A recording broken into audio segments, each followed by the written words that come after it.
çfarë i ndodhi presidentit Carter me krizën e pengjeve, në kuptimin që i solli një katastrofë elektorale, si e shikon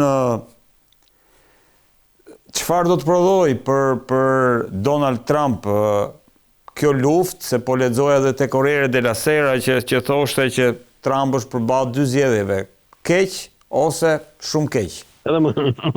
Tani Trumpi i hyri detit në kom, sikur thot populli ynë. Ai hyri në një luftë të cilën nuk duhet kishte hyrë, e gënjeu Netanyahu dhe hyri. Po problemi është që, sikur thot populli ynë, jep një lekë e hyn valle, jep 10.000 nuk del dot më. Dhe Trumpi është në një hall shumë të madh tani. Sepse e para lufta 40 ditore ç'a tregoi? Tregoi humbje strategjike për Izraelin dhe Amerikën. Pse? Përpara datës 28 shkurt, Iranin e kishin mbyllur aty, e kishin izoluar, amerikanët duke i bërë presion regjimeve kukulla dhe vasale që kanë në përbot, që nga Shqipëria e Edi Ramës te Kosovistani i Albin Kurtit, i kishin shpallur iranianët terrorist. Irani me dhishiste naftë duke e pirateruar dhe duke e shitur naftën nën çmimin e tregut, pra ishte një vend në izolim total dhe amerikanët ishin padronët e gjirit persik. Ekonomia e petrodollarit ishte fantastike, Trumpi vjet shkoi në vendet e gjirit dhe i vuri një haraç prej 4.5 trilion dollarësh që do investoheshin në ekonominë amerikane, dhe çdo gjë ishte mirë. Por ç'a ndodhi është me këtë luftën 40 ditore, Irani papritur çoi kokë dhe Irani u bë padron i lindjes mesme apo i gjirit persik. Irani i ka vënë traun ngushtisës së Hormuzit dhe naftën që amerikanët e kanë patur të tyren që nga viti 1947 apo 46, tani e posedon Irani. Irani thot naftë do shitet kujt të duam ne që të shitet. Edhe do shitet edhe do na jepni edhe neve haraç. Pra është një humbje masive gjeostrategjike për Trumpin. Por nëse keni dëgjuar ato fjalimet e Trumpit, Trumpi thot unë po bëj atë që për 47 vjet presidentët amerikanë nuk kanë guxuar ta bëjnë. Që do të thonë, unë po hyn luftë me Iranin, ndërsa presidentët e tjerë kanë qenë budallëj dhe unë jam më i zgjuar. Po problemi është që unë mendoj që president sikur Jimmy Carter, sikur Bill Clinton, sikur Barack Obama, sikur edhe George Bushi, i pari dhe i dyti, nuk ishin budallëj që nuk hyn luftë me Iranin. Nga që ata e kuptonin forcën e Iranit. Ndërsa Trumpi, që është i paditur, është i pa shkollë, është ignorant, që e manipuluan hyrjen këtë luftë. Po problemi është ai nuk di se si dali nga kjo luftë. Dhe Trumpi mendon që unë duke vazhduar luftën me Iranin, unë do ta detyroj Iranin që të thyhet. Dhe rrëmbimi që i ndodhi anijet së mallrave iraniane përpara 2 ditësh, është pjesë e strategjisë të Trumpit, i cili mendon që unë duke i bërë presion e këtyre këta do të thyhen me mua. Se Iran kujton se iranianët do sillen sikur Venezuela me Delcy Rodriguezin, e cila sillet pak a shumë sigur Elisa Spiropali në qeverinë e Ramës, që unë do t'i bëj pak presion edhe këta do thyen. Po iranianët çfarë bën? I rrëmbyen anijen e mallrave përpara 2 ditësh, Irani mbylli kanalin e Hormuzit dhe tani nuk lejohet që asgjë të dali nga kanali i Hormuzit. Trumpi me mendjen e tij thotë unë do t'i bi prap Iranit. Po bjeri, shko godite. Çfarë do fitosh? Iranianët janë të gatshëm që të mbajnë goditje, por ne po kemi Emiratet Arabe gati ndoshta në proces falimentimi, dhe po nisi edhe një luftë e re, 40 ditore, 1 mujore, 2 mujore, ne do të shohim këto ekonomitë që mbajnë në këmbë sistemin financiar amerikan, që do të bien. E di çfarë do të ndodhë për shembull nëse Emiratet Arabe, domethënë ky lajmi për Emiratet Arabe që ne po e flasim këtu është shumë lajm serioz për atë publik që na kupton, sepse kjo tregon që Emiratet Arabe tani kanë ngelur pa dollar, atyre i duan dollar që të bëjnë ushqime, që të mbajnë ekonominë e tyre të vazhdojë. Dhe ata nuk po shesin më naftë, nuk po i bën më dollar. Dhe çfarë do bëjnë vende sikur Emiratet apo sikur Kuwaiti apo sikur Arabia Saudite? në rast të një lufte të re, do të kërkojnë që të tërheqin paratë e tyre nga bankat amerikane. Po bankat amerikane janë si punë e sudës, janë skema piramidale. Në qoftë se tërhiqen lekët, aty do kemi kolapsin e sistemit bankar amerikan. Dhe Trumpi këtë nuk është që kupton.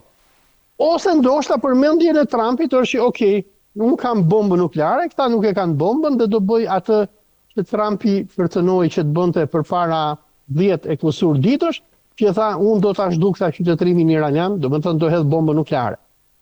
Edhe po e hodhi bombën nukleare, kjo nuk garanton fitoren e Trumpit, për disa arsye. E para, sa bomba nukleare do të hedhi Trumpi? Do zhduki sa qytete? 1, 2, 3, 5. Irani është vend i madh me 90 milion banor, e para. E dyta, nuk ka një perandor sikur Hirohito në Japoni, i cili kur i hodhi Harry Trumani bombën nukleare në Nagasaki dhe në Hiroshima, do shkojnë me vrapë të Amerikanë dhe do t'i thonë jemi gatshëm të nënshkruajmë nënshtrimin. Në ideologjinë shite, vrasja dhe sakrifikimi për kauzën e drejtë të çonë në xhenet. Dhe këtë duhet ta kuptojnë amerikanët, ata e dinë zaten. Teologjinë e shizmit është teologji martirizimi. Dhe këta thonë, okay, toni me na vrah, hajde në vrisni.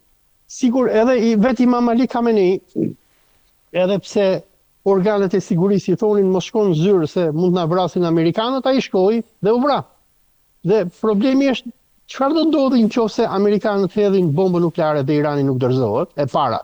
E dyta, siguria që po ka garda revolucionare dhe këmbgulja e saj për të vazhduar luftën tregon disa gjëra. E para, iranianët kanë mjaftueshëm raketa dhe dron për të vazhduar luftën me muaj të tërë, se po mos kishin arsenal armësh, ata do thonin, okay, dorëzohemi, hajde bëjmë paqe, pranojmë kushtet tuaja. Por kjo tregon që ata kanë armë dhe thonë, hajde vazhdojmë lojën. E dyta, edhe pse po ka kërcënim nuklear nga amerikanët dhe izraelitët, prap garda revolucionare nuk po trembet. Çfarë do të thotë kjo? Dyshimi im është iranianët duhet të kenë një armë sekrete, që ne nuk e dimë se kush është.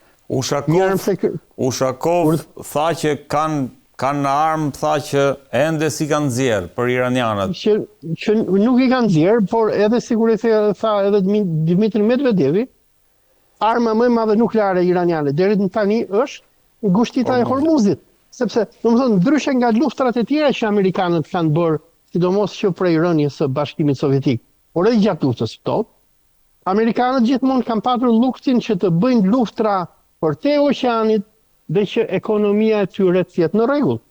Ndërsa kjo luftë nuk është e tillë, se ata po e ndjejnë kundër përgjigjen në pikat e karburantit, se domethënë karburanti në SBA nga $2.5 që ishte galloni apo 3, tani ka shkuar në 5. Pothuajse është dyfishuar. Dhe kush është frika e Trumpit tani? Frika e Trumpit është se ai nuk di se si ta mbyllë këtë luftë. Ky është problemi. E para ka lobin izraelit, e dyta janë zgjedhjet e nëntorit, ku do bëhen zgjedhjet për Kongresin dhe për Senatin. Dhe me urrëtitjen që Trumpi ka krijuar në Amerikë, me urrëtitjen e madhe që kanë demokratët, po jo vetëm demokratët, e gjithë NATO, britanikët, ai shteti i thellë britanike, gjithë perëndimi që kanë ndaj Trumpit, në rast se Trumpi humbet shumicën në Kongres dhe në Senat, Trumpi do përkundoj sikur Ilir Meta në Shqipëri, do shkojnë në burg. Ata do ta impeachin atë dhe do ta çojnë në burg. Dhe se problemi është që Trumpi ka krijuar shumë armiq. Dhe problemi tjetër është që Amerikën sot nuk e do më njeri. Amerika ka krijuar armiq në gjithë botën. Të vetmit që duan Amerikën është Edi Rama me Albin Kurtin, po edhe këta e bëjnë nga Afrika. Po në momentin që Trumpi do bjerë, ne do kemi një rebelim global kundër Amerikës. Edhe nuk do thotë që Amerika dhe administrata e Trumpit mund të bjerë me luftë. Po do të arrëzoj vetë populli amerikan, po rebelohet populli, po rebelohet shoqëria. Dhe ky është problemi me të cilin Trumpi është. Trumpi tani me Iranin është duke bërë një luftë ekzistenciale. Ai nuk di se si dali nga kjo qeveri. Po, e qartë. Holc, të falenderoj shumë që të kisha. Faleminderit për ftesën, natë e mirë. Në këtë pjesë të dytë emisionit është bashkuar me mua Denis Minga, koleg gazetar pranë Report TV-s, Denis Knesi që të kam Mirë, faleminderit. Marsit Gubi, avokat, Marsit Knesi që të kam, dhe avokati Karaj, mik e emisionit, avokat Knesi që të kam. Mirë, faleminderit. Avokat, sot Berisha risollin vëmendje sërish thirrjen e Ramës në GKO. Çfarë po ndodh? Si e lexon këtë se do e diskutojmë edhe nga që nuk ishim herës tjetër bashkë për ta parë dhe politikisht si nuanca politike, çfarë do të thotë, çfarë paralajmëron kjo për kryeministin Rama? Tani politikisht zoti Berisha i volit jashtëzakonisht shumë kjo histori sepse thërret, le të themi, në një gjyq penal kundërshtarin e tij politik. Pra, edhe sikur ta ketë për show, ja vlen Barra Qeran që politikisht të përfitoj sa më shumë nga kjo histori. Rama, në rastin konkret, është thirrur nga gjykata për shkak të çështjes Partizani si një dëshmitar. Pra, teorikisht dhe praktikisht është i detyruar që të shkojë në këtë gjykim.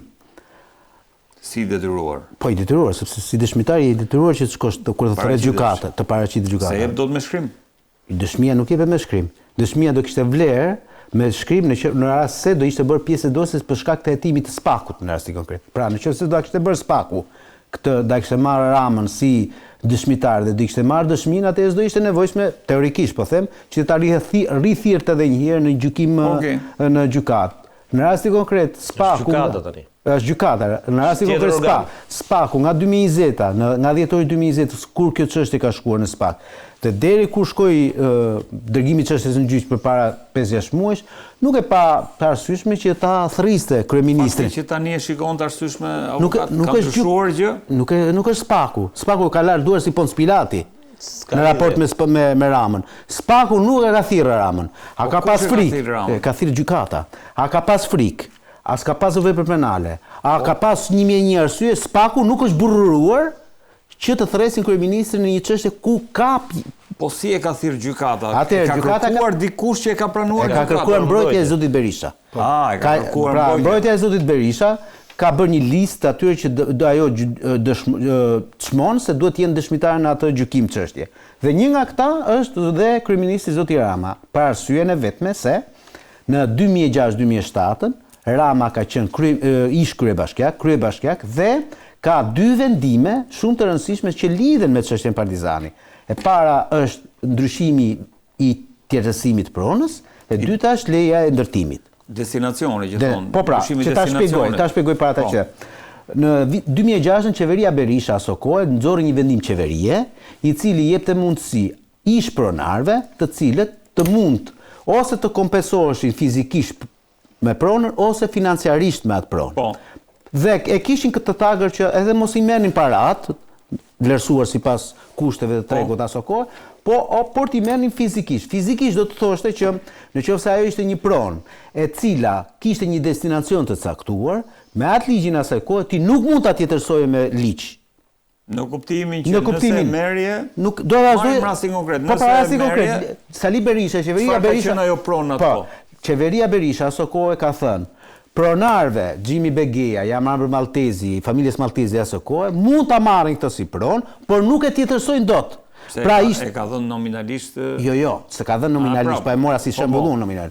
Ai ka qenë një ligj që kanë përfituar 1000 në dijenin time 1841 ish pronar në gjithë Shqipërinë. Kanë përfituar për shkak të atij ligji. Okej. Pra nuk ka qenë ligj nominativ si kundër rreket majoranca aktuale për ta konsideruar, nuk është i tillë. Kompensimi nga jepja. Atëherë çfarë do bëfte? Në qoftë se këta zotërin do ta merrnin pronën dhe e morën, atë si pronë të gjithën ish klubin Partizani, ata nuk e tjetërsonin dot klubin Partizani, thjesht do ikte Albert Xhani, që aso kohë ishte presidenti i klubit Partizani, dhe këto bëheshin president klubit, do bëheshin këta që ishin pronar, dhe klubi do vazhdonte. Në vijimsinë. Çfarë ndodhi?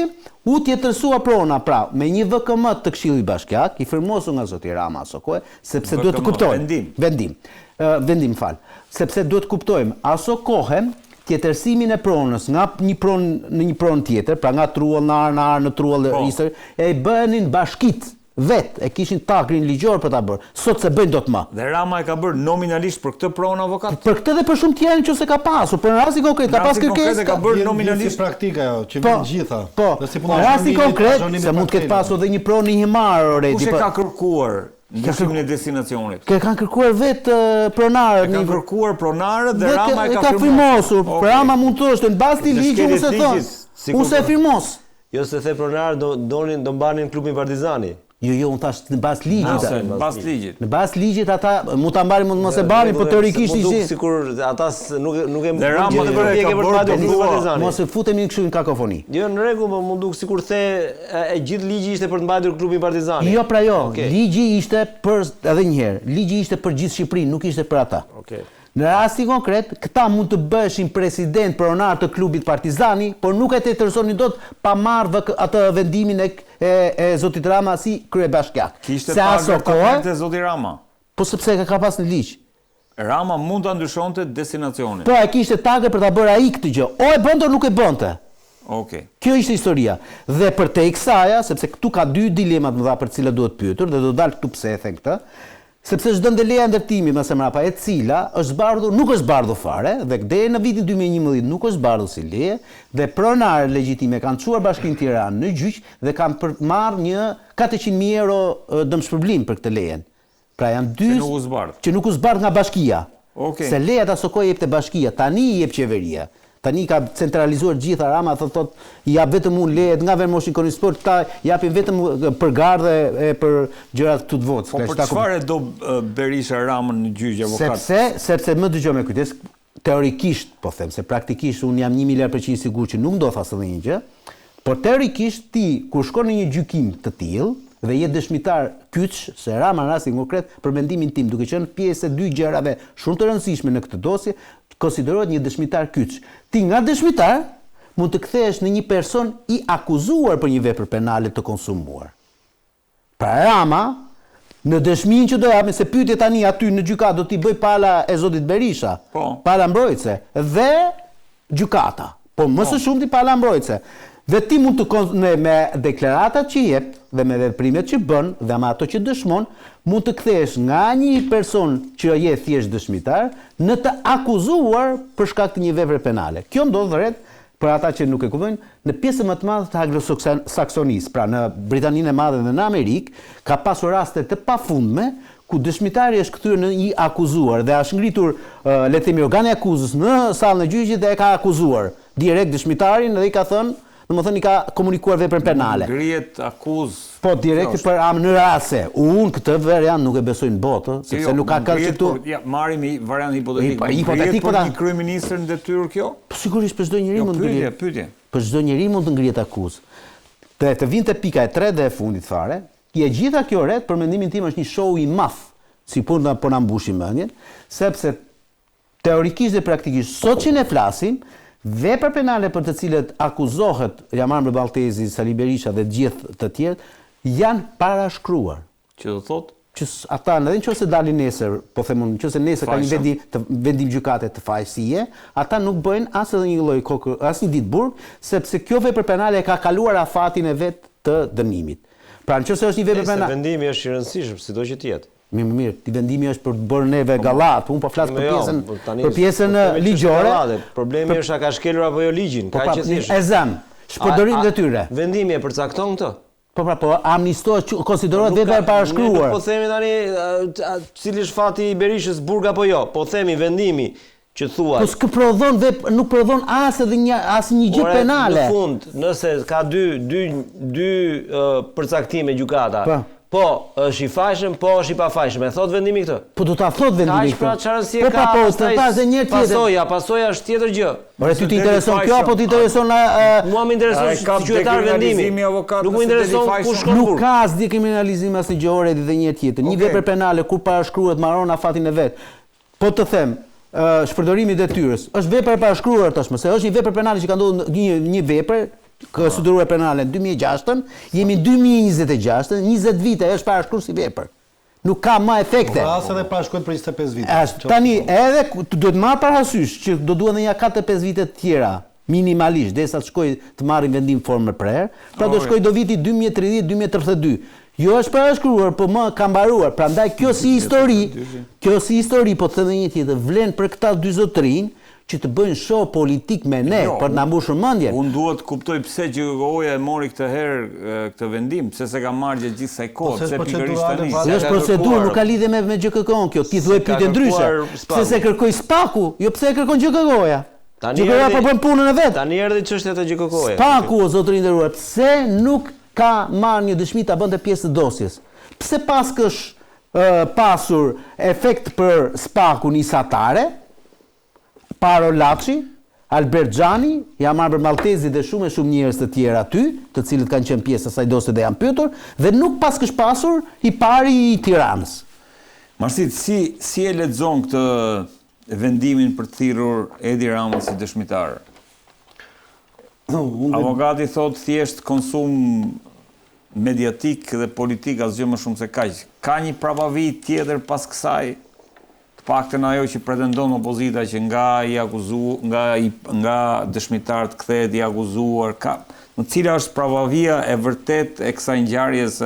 Unë mendoj që këtu Sali Berisha ka thurur një kurth në kuptimin e rrafshit politik. Ç'do të thotë? Do thotë që simbolikisht ai do që të ushqejë qytetarët dhe ata ndjekësit e tij, në kuptimin që të shikojnë Ramën brenda në SPAK. Pra domethënë gjithë anatemia që është bërë ose si më thënë gjithë narrativa që u ngrit këto muaj nga eksponentë caktuar që dihet që janë afër zotit Berisha ishte që do thirret në mars për çështjen me Gonigal, do thirret në mars për këtë çështje, do thirret për Balluku. Dhe ideja është që duhet të kapësh maksimumin e idesë në një lloj forme me çdo kusht të mundshme. Pra është diçka shumë ndryshe që njeriu më i fuqishëm i vendit më në fund shkon në dyert e SPAK-ut. Të gjykatës. E paremruar ka qenë. Po dakord, po domethënë ajo është më e mira e mundshme që mund ta arrin. S'po i del dëshira e tyre për të thirrur si person i panderur, krijojnë këto lloj kurthi ku, si më thënë, është një lloj për ta çmitizimi simbolik. E dyta është edhe në rrafshin e legitimitetit politik, në kuptimin që nëse unë jam i fajshëm, atëherë këtë fajësi më ka mundsuar ky zotëria në kohën që ka qenë kryetar bashkie, sepse edhe ky ka firmosur, nëse ky s'mban përgjegjësi, pse duhet mbaj unë? Pra është një lloj tangoje politike e cila tregon narrativën që do sot për det të ekzistojë dhe që mbase mund të jetë dhe drejt. Pra unë po goditem politikisht sepse një gjë ka firmosur dhe zotëria i cili sot është kryeministër dhe që ne pretendojmë që ka kapur gjithë institucionet. Në këtë formë cili është veprimi që e legjitimon kauzën ose narrativën tonë është ky, edhe ky ka firmosur, dhe unë kam firmosur, pse ky s'bajnë përgjegjësi dhe pse unë mbaj përgjegjësi. Pra unë mendoj që këto të dyja janë si kjo është loja e avokatit narrativa reale. Pra domethënë një është rrafshi simbolik, në kuptimin që më në fund Rama është brenda dyrëve të gjykatës i thirrur qoftë si dëshmitar për dhënë llogari dhe dyta është në rrafshin e legitimitetit politik. Pra unë po goditem politikisht se jam shefi i opozitës, ndërkohë që në procedurat për cilat unë sot jam marrë i panderur dhe zotëria ka firmosur dhe vazhdon dhe qeverisë i lirë dhe i rachëm. Po në rrafshin e asaj, Marsit, në rrafshin e asaj që presim të gjithë nga SPAK. Goditjen e kryeministrit. Në aspektin e gjor Nardi e shtjelloi qartë, drejt dhe në mënyrë shumë logjike. Kjo nuk ka lidhje po thua me... Do që ke qenë fakti penal, edhe sikur të ke qenë një fakti kundërligjshëm, është shuar për shkak të afateve të parashkrimit. Pra shumë vonë sot. Po kishim ndonjë fakt nga ata që rivendosin afat veprën penale do ishte bërë publik. Pra unë nuk besoj që ekzistojnë kriteret që një fakt penal të rivendoset në afat për shkak të ekzistencës të fakteve ose të provave të reja që në atë kohë gjykata s'kish mundësi si të dinte dhe s'kishte asnjë rrethant ose prokuroria ku t'i merrte parasysh. Po mendoj që jemi larg kësaj situate. Unë mendoj që është më shumë në funksionalitetin politik, në ato dy rrafshe që shpjegova. Pra mendoj që ajo është si thosh maksimumi i idesë me minimumin e kostos. Në gjë që mund të arrijë sot. Do shkoj Rama, Marsit? Unë mendoj që do kemi disa shtyresantës. Rama e ka detyrim ligjor të jetë prezent rreth atë proces, e ka detyrim ligjor të japi shpjegimet e veta, por ka dhe disa kushte ose arsye të lishme të cilat mund ta pamundsojnë vajtjen e tij atje. Ku dëgjon takime në rrafshin ndërkombëtar, në mbledhje këshillit ministrave, në një detyrë më e rëndësishme se paraqitet si dëshmitar, por në fund mendoj që do shkojë. Edhe nëse shkon, mendoj që do bëhet ndonjë show politik në cilin të dyja palët do tregojnë interesin e Ramës e Berishës e kuptuam. Domethënë, nëse po dënohem unë, pse nuk dënohet dhe ky personi tjetër që ka firmosur. Interesi i Ramës në këtë histori. S'ka interes Rama aty. S'ka Rama interes. s'ka as interes, Po përveç këto se pra, bën këtë duan- Rama në këtë histori nuk ka as këtë interes. këtë duan Dhe kuptoj. e kuptoj pyetjen tënde. Pyetja jote është këtu që nëse Rama s'ka as interes, si do i shmanget. Unë po them e ka pamundësi absolute të shmanget, pra mos shkojë, por ka mundësinë totale që ta shtyjë në kohë sa më shumë. Dhe gjykata do ja bëjë ndryshe Marsit. Do t'i thotë kur e ke ti të lirë, do ta vendos Saktë. sa Po, po. datën e gjyqit. Po. Mi por Rama s'intereson që t'jetë sa më i voqëm sepse do që t'ju mbase kauza. Po ajo i vonë më do shkoj vetëm sepse do mbaroj, më falë Denis. Mbaron një herë pyetja dëshmive dhe dëshmitarëve të palës së Spakut. Pra është prokuroria që pyetet një si fillim, dëshmitë që kanë nxjerr prokuroria dhe pastaj Kur mund t'i bjerë 2007-ën. Ramës për të. 2007, ndoshta as Për vitin 2000 tjetër, as vitin tjetër në këtë kohë. As vitin tjetër në këtë kohë. Ta preva hoven. Po qesh dhe nisi atje. Po kjo është më, sepse gjykata fillon me akuzën, akuza ka dëshmitarët e vet, Po. sa herë do shtyhet ai gjyq, do shkoj desa shkoj te mbrojtja, edhe pastaj mbrapa do shkoj. I pari që thirret është Taulant Balla. Thirret nga gjykata dhe nga Spaku, sepse ai është personi i cili ka bërë kallëzimin. Taulandi nuk ka shumë interes. Në 2007. Jo, më shpejt. Nuk për mendimin tim jo, po megjithatë. As Balla. Jo, Balla po, Rama. Ballën po themi. Ka interes për Ballën, prandaj. Si e shikon këtë moment se Jo, unë po dëgjoja disa nga drejtësia përpiqemi ta dekriptojmë po disa avokatër pravavia. Dhe jam dakord me atë që tha Marsili me pikën 2 që avokatët pranë doktorit këtë po mundohen që t'i vënë në një nivel, pra, meqense janë dy drejtues pushtetësh, njëri pushtet lokal dhe tjetri pushtet qendror, për të thënë që tani nëse është pranuar procedura e kryetarit të bashkisë, atëherë duhet pranohet si e ligjshme dhe procedura e kreut të qeverisë. Vetëm Berishën gjithnjë tradhtojnë ato emocione, sepse në një dalje me njerëz sapo doli lajmi në parlament, mos gaboj të njëjtën, tha aty ai është fajtori, tha do ta shihni tha se ai është fajtori. Tani avokatët e tij po mundohen që të dy palët mos kenë fat, mos kenë faj, pra strategjia